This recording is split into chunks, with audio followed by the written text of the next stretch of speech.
6 दिवसापासून संपर्क तुटलेल्या सिरपल्ली आणि डोलारी गावात महसूल प्रशासन आणि वैद्यकीय पथक बोटीद्वारे पोहोचलं.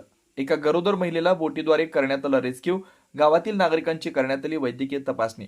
दोन्ही गावातील सर्व नागरिक सुखरूप असल्याची दिली माहिती. नांदेड जिल्ह्यात मागील 6 दिवसापासून पावसाचं थैमान सुरू आहे. आज देखील नांदेड जिल्ह्यातील काही गावात पुराचं पाणी शिरलंय.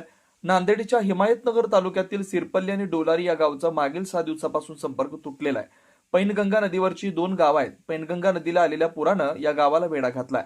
महसूल विभागाचं पथक आणि वैद्यकीय पथक बोटीद्वारे या गावात आज दाखल झालंय. एका गरोदर महिलेला या बोटीद्वारे रेस्क्यू करण्यात आलंय. महसूल प्रशासनाच्या पथकानं गावात पोहोचून गावकऱ्यांना धीर दिला, तर वैद्यकीय पथकानं गावातील नागरिकांची तपासणी केली. आजारी असलेल्या रुग्णांवर औषधोपचार करण्यात आले. या दोन्ही गावातील गावकरी सुखरूप असून महसूल प्रशासन सातत्याने या दोन्ही गावांच्या संपर्कात आहेत.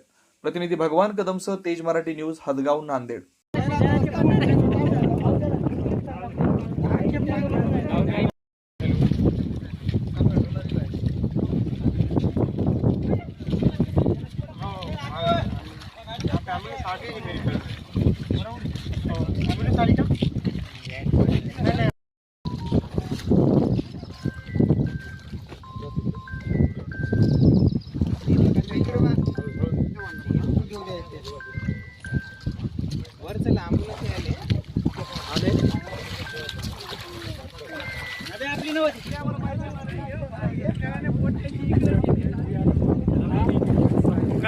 नेले किती माणसाला